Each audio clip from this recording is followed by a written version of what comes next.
남들은 모르는 세무에 대한 모든 것. 남태스 TV 남성옥 김영준. 홍비 세무사입니다.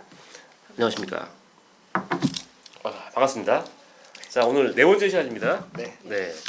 제가 지난주에 못 나왔는데 잘 하셨는지 촬영들은. 빈자리가 많이 확실히 느껴졌어요. 아. 대표님이 계셨었는데 대표 세무사님이 계셨었는데 오늘 잠깐 부재로 인해서 저희 둘만은 이렇게 나오게 되었습니다. 그래서 제가 약간 헷갈렸는데 자연스럽게 한번 역시 세 명이 좋죠. 두 명보다는. 네. 안정감이 있습니다. 지금. 아, 그렇죠. 아무래도 이번 주 제가 시험 보겠습니다. 돌아왔으니까.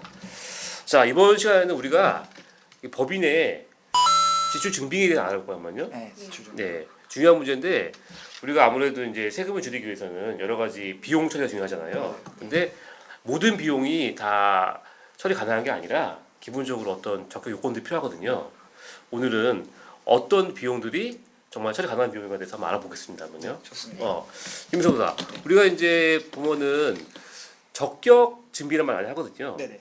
적격 증빙이 어떤 걸 말하는 걸까? 기본적으로. 그러니까 이 이제 지출 증빙 중에서도 이제 적격이랑 이제 비적격이라고 나뉘는데 대표님께서 말씀하신 이 적격이란 거는 이제 세법에서 정하고 있는 거고 이제 세금 계산서나 계산서 그리고 신용카드 매출전표 그리고 현금 영수증 이런 거를 말하는 거고요. 그러니까 법인들이 어떤 재화나 용역을 이제 법인 사업과 관련해서 공급을 받은 다음에는 그 금전 등을 지출할 거 아니에요. 돈 그렇죠. 같은 거 지출하고 나서 비용 처리하려면은 반드시 이것들을 이제 방금 말씀드린 적격 증빙들을 그치. 갖추어야만 비용 처리하는데 무리가 없는 것이죠. 그렇죠, 그렇죠. 네. 그러니까 증빙 없으면 아무나 다 비용 처리할 수 있는 거니까. 그렇죠. 기본적으로. 네. 그렇죠, 그렇죠. 네. 그러니까 적격 증빙이라는 것이 기본적으로 세금 계산서, 계산서, 신용카드 신용카드 매출전표, 매출전표, 현금 영수증, 뭐 더 하나 더 꼽자면 뭐 원천징수 영수증 정도, 예, 이제 인건비 지출하고 나서 원천징수 영수증 정도로 이제 정리할 수가 있겠습니다. 그렇죠. 흔히 말하는 뭐 거래 명세표랄지 이런 것들은 안 되는 거죠, 기본적으로. 그런 거는 뭐 경우에 따라서는 될 수도 있지만 네. 별 적격은 아니라는 거. 예, 적격은 아니고 경비처리는 되지만 나중에 말씀드리겠지만 그런 것들은 뭐 이게 거래 지급 이 거래 지급 객관적으로 돼야죠. 네. 됐을 때는 객관적으로 이제 판명이 되면은 그것도 이제 사업과 비용 처리는 관련돼서. 되는데 네. 비용 처리는 되는데 가산세를 물어야 될 수도 있고 예, 그렇죠, 그런 그렇죠. 상황이 있습니다. 네, 맞습니다. 어쨌든 이런 적격 증빙 제도는 우리가 이제 거래의 투명성을 좀 높이기 위해서 그렇죠. 이제 나라에서 이제 도입하게 된 것이죠. 그렇죠. 그러니까 하다가 이제 우리 거래처에서 저한테 질문들 하세요. 대표님, 저희가 지금 증빙이 이제 간이영수증밖에 없는데 이거 처리되나요? 물어보거든요. 네. 그러니까 원칙 안 되겠지만 거래 시 반영해가지고 실거래를 한다면은 가산세를 부담하고는 처리할 수는 있긴 있다. 처리할 수 있습니다. 그런 얘기 때문이죠. 알겠습니다. 자, 그러면은 우리가 적격증빙 관련해가지고 없다. 그런 경우에는 가산세 얘기했지 않습니까? 네. 가산세에 대해서 한번 구체적으로 한번 얘기해 볼까요, 홍성호가? 적격증빙 불비 가산세라고 있는데요. 많이 이게 어렵네. 거래 금액의 이제 2%가 가산세 부과가 되세요. 그 금액을 이제 법인세 신고 납부하실 때 가산세 항목으로 들어가서 법인세랑 가산세를 같이 납부하시게 됩니다. 아, 예를 들어가지고 100만 원짜리 비용 처리했는데 우리가 적격증빙 없다 한다면은 그러면 이제 2만 원에서 네. 가산세 납부하고 100만 원은 비용 처리 가능하다. 이 얘기인 거지, 그렇죠. 기본적으로. 그렇죠. 네. 그런데 이제 증빙 이제 적격은 아니더라도 비적격이라도 무조건 수치를 해야 되는 거고 만약에 아예 수치 자체가 없다.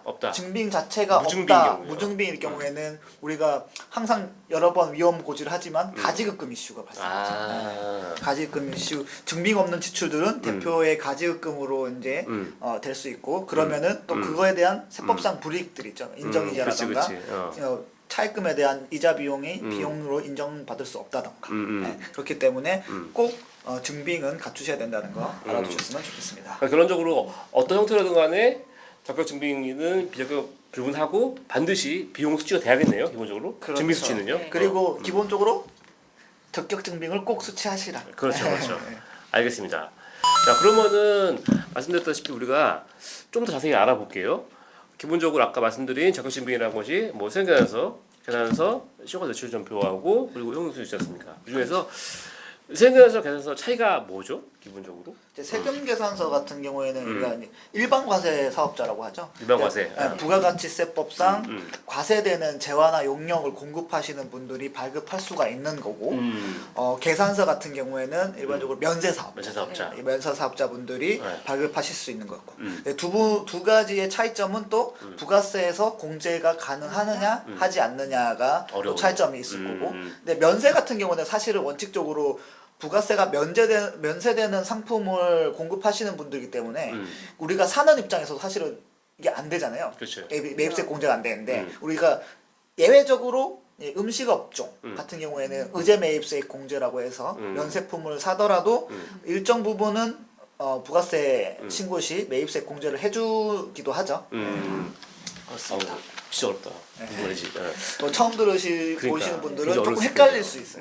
맞습니다. 이 구분이. 네. 우리 실무상으로 우리가 보면은 그 면세 과세 사업자 구분할 때 현실상 보면은 대부분 다는 과세 사업자거든요. 근데 그렇죠. 면세 업종은 많지는 않은데 대표적인 것들은 예를 들어서 학원업이랄지 학원, 그치. 그렇지. 그리고 뭐 우리 정육점들, 정육점, 그렇지. 학원. 그리고 병원들, 네. 병원들, 그렇지. 그리고 근데 네. 맞아요. 네. 금융 서비스, 금융 서비스. 네. 그런 것들 대부업이라고 하잖아요. 맞아요. 네. 예. 근데 그런데도 보면은 항상 뭐 완벽하게 면세를 하는 데는 요즘에는 거의 없고, 거의 없고. 예, 정육점도 양념 같은 걸 팔기 때문에 그건 과세니까, 과세니까 겸용 사업자라고 하는데 그렇지, 그러신 그렇지. 분도 계시고 어. 또 방금 어디 말씀하셨죠? 학원도 뭐 학원도 뭐 그치. 경우에 따라서는 별도로 무슨 뭐 트레이닝 하게 되면 과세를 또 의제돼가지고 네, 그런 것들도 변경시키기 있고, 때문에. 예, 맞아요. 예, 그치, 그치. 겸용 사업자들도 요즘엔 많죠. 맞습니다. 예, 예. 순수한 면세는 한 대부업 정도밖에 없는 것 같아요. 맞아요. 금융업 네. 쪽, 예, 맞습니다. 예. 없을 것 같습니다. 그렇죠. 네. 그리고 이제 또 말씀드리지만 비적격 징비라는 것은 기본적으로 간영수증. 이 뭐죠, 근데 간영수증이? 그러니까 어. 쉽게 얘기해서 우리가 문방구에서 쓰는 사가지고 거지, 그냥. 한 써가지고. 요만큼 이렇게 돼가지고 많이 보셨을 거예요. 시장 같은 그치, 데 그치. 가면 어. 많이 끊어주시는 것들 음. 그런 게 다 간이 간영수증이지. 영수증이죠. 예, 예. 지출결의서는 지출결의서는 우리가 이제 법인에서 뭐 직원분들이 뭐 개인 카드를 썼다거나 했을 때 그거에 대한 뭐 금액이나 뭐 사용처라던가 이런 걸 적어가지고 이제 영수증을 첨부해서 제출을 하는 거죠. 그거를 이제 경비 처리를 해서 그러니까 내부적으로. 네, 해서 그치, 이제 내부적으로 관리하는 서식이라고 알고 계시면 될 것 같습니다. 그리고 거래명세서는 거래명세서도 이제 우리가 어떤 거래 상대방과 했을 때 약간 견적서 같으라고 맞습니다. 생각하면 네, 되죠. 네, 그래서 맞습니다. 어떤 항목에 대해서 몇 개, 얼마 어. 품목, 개수, 금액 이렇게 해서 이제 네. 상대방한테 지급하는 어떤 서류인 거죠. 네, 그래서 그러니까 이거를 거래했다는 것을 그냥 형식 없이 그냥 임의적으로 맞아요. 그냥 네. 주는 거예요, 기본적으로. 예. 이런 것들은 적격이 아니기 때문에 반드시 적격증빙을 수출됩니다. 다시 강조드리지만 세금계산서, 계산서, 신용카드 주전표 그리고 현금영수증까지 4가지입니다, 기본적으로. 네, 그렇게 되어 있습니다. 예. 그리고 우리가 여기 세금계산서 같은 경우에는 또 경우에 따라서는 이게 내가 세금계산 수취했지만 매입세 공제가 안 되는 경우도 있단 말이에요. 아, 그런 경우가 있나? 네, 그런 경우가 있죠. 그거는 우리 홍세무사님께서 한번 얘기해봐. 설명 부탁드리겠습니다. 그 몇 가지. 한 번 더 기회 주겠어. 네, 감사합니다. 아까 만회해봐 한번. 일단 그 아까 말씀하셨다시피 그 면세 사업자가 이제 순수한 면세 사업자가 많이 없다 하셨잖아요. 근데 일반 과세자도 이제 그 면세 관련돼서 사업을 하실 수도 있잖아요. 그럼 뭐 경영 사업자를 하는데 그분들이 이제 면세 사업 하시려고 이제 그 매입세 세금계산 받으실 경우 이제 면세 사업에 쓰는 거는 이제 매입세 공제가 안 되시고요.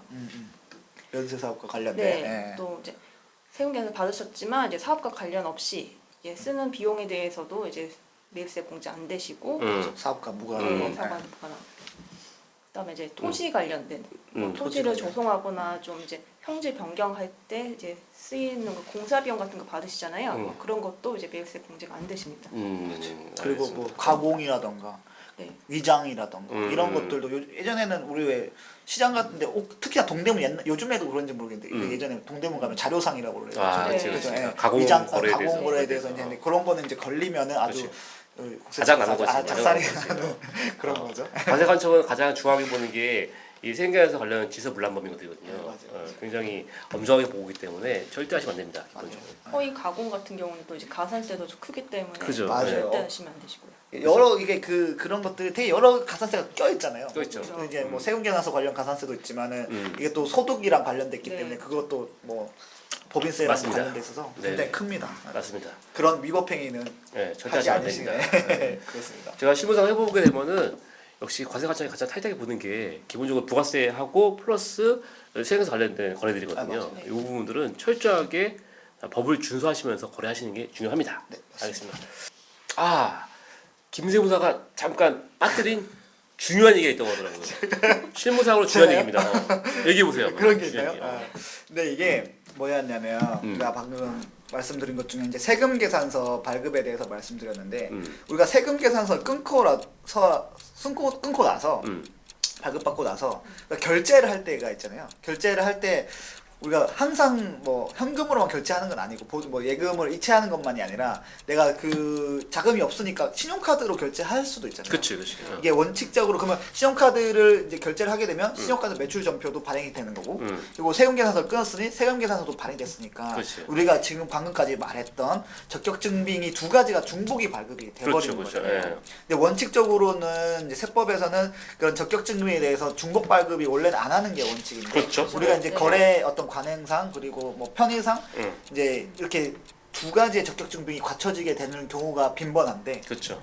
근데 사실 현금 영수증과 이제 신용카드 매출 전표는 그냥 간단하게 얘기해서 이게 적격증빙도 되지만 그냥 일반적인 그냥 결제 수단일 뿐이에요. 그러니까 우리가 여기서 주의할 점은 저희 같은 세무 대리인이나 우리 세무 대리인들이 이런 적격증빙 중에서 세금 계산서나 계산서를 위주로 그 신용카드와 현금 영수증과 중복 신고가 되지 발급돼. 않도록 네. 신고가 되지 않도록 유의하에서 신고를 하면 아무 문제가 없겠습니다. 야. 네.